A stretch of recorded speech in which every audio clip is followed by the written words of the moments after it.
ginahasa tayo at your expense. And that level of cash for your salary, for your family, is always at the brink of collapsing. Always. Ito yung literal na hand to mouth. That's why we are very careful, as like what Paul Vega said, iniingatan namin. Pero at least, kahit papano ngayon, kaya ko sabihin hanggang 15 ng Agosto, komportable ako, may suswelduhin ng mga kasama kong naglilingkod sa taong bayan. So petty. Why would you tell in a flag ceremony such a story? Obligasyon nyo naman talaga yung paswelduhin kami. Opo. Kaso wala talagang pera eh. Kung walang pera, laway ba may papakain ninyo sa inyong pamilya? May pamamasahe nyo ba sa MRT? Is my obligation. See to it, what is due to you must be given to you. Pumanatag kayo. We'll do our best. We will always do our best na hindi kayo apektado ng politika o maling pagpapatakbo ng gobyerno. Last week, wala tayong trabaho, pero kumikita ang gobyerno. Pero ninyo, bumabagyo, 35 milyones. Sabado-linggo, may nakakabayad. Ano naman buti niyang kinukwento mo, Yorme? Ay, mabuting po yan. Lalo sa inyo. Ay, bakit? Linggo-linggo, iniingatan ko yung general fund. Lagi ako nakatutok doon sa general fund. May sweldo kaya ang mga empleyado. Before, you will never hear such story or incident. Before, nung first term ko, at nung nawala ako, nawala na rin yung ganyang balita. Dahil sa may ilang individual na ayaw ng ganyang sistema. And if I may share to each and every one of you what my professor said in Boston, sabi niya, you cannot solve and stop corruption. Sabi niya.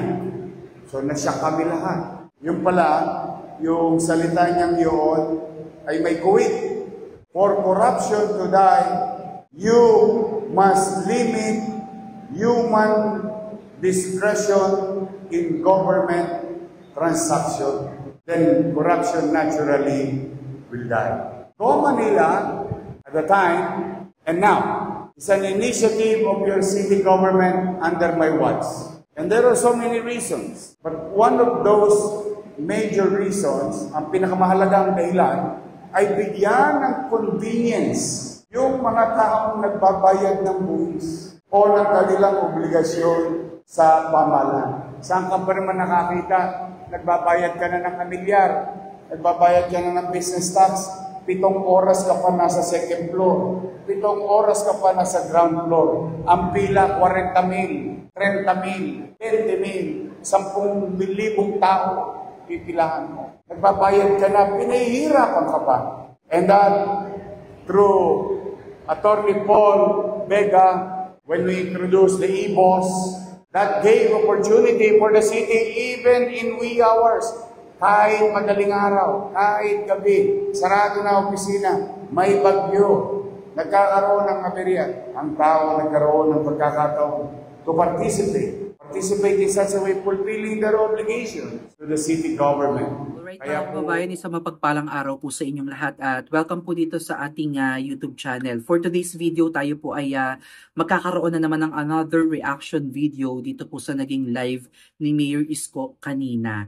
So, ito nga po yung tungkol sa pagkakaroon po natin ng tinatawag na e-boss, no? Dati kasi Go Manila ang tawag dito, kung hindi ako nagkakamali, kung saan po pwede na kayong magbayad online ng inyong mga buwis, mga amilyar, o ano pang mga responsibilidad natin at obligasyon sa pamahalaang lungsod ng Maynila. So para sa akin bilang isang negosyante mga kababayan ay napakalaking convenient nito, no? Lalo na ngayong panahon ng tag-ulan, na hindi mo na kinakailangan makipagsapalaran pa, makipaglusungan pa sa baha at magbabasa pa sa ulan at pumila ng napakahabang oras dito sa Manila City Hall para lang makapagbayad ng iyong obligasyon. So, dito sa pagpila mo, instead, ay marami ka pang magagawa sa oras mo para ikaw ay makagawa pa ng ibang mga makabuluhang bagay sa iyong buhay. Kagaya ng kung ikaw ay business owner, ay mahalaga sa iyo yung oras mo, 'di ba? So dito sa ginawa ni Mayor Isko sa kanyang muling pagbabalik, mga kababayan, ay muli niya din pong ibinalik itong sistema na ito na tiyak na mahihikayat talaga, no. Totoo si Mayor Isko, no, talagang maging ako ay nahikayat na magsettle ng ating mga obligasyon. Malaking tulong na para sa atin itong ginawa ni Mayor Isko. Nagkaroon siya ng tax amnesty sa mga negosyante dito sa Maynila na may mga delinquent na account or yung mga business nila na hindi na nila nabayaran ng mga nakaraang taon. So, isa po tayo dyan sa mga hindi nakapag-settle ng mga bayarin at talagang lumobo yung ating bayarin dahil nga po sa late fees, penalties, surges, o kung ano pa yung mga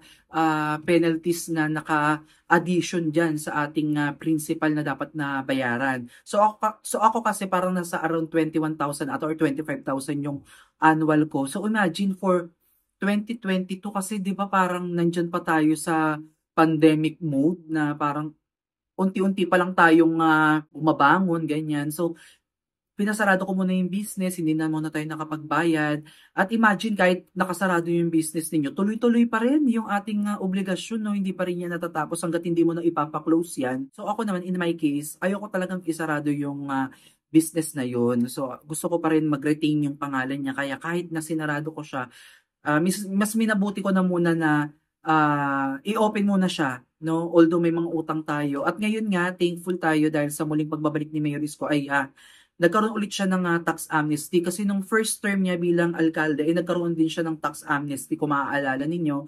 So ngayon muli niya pong binalik. So sa iba, parang iniisip nila, 'di ba, na wala namang pera yung Maynila, wala namang pera yung lungsod ng Maynila, bakit nag-amnesty pa? So imagine niyo na lang, mga kababayan, no, kung hindi nagkaroon ng amnesty si Mayor Isko ngayon, sino ba ang mga business owner ang mauobliga or parang sabihin na natin na sino yung mahihikayat na magbayad ng kanilang mga obligasyon kung talaga namang grabe, mas malaki pa ata yung penalty kaysa dun sa principal.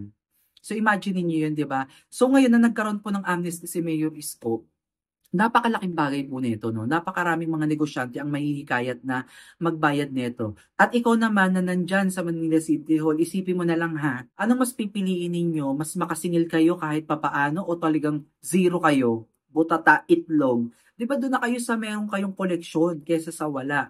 Kasi ngayon, maririnig nyo kay Mayor Isko, di ba?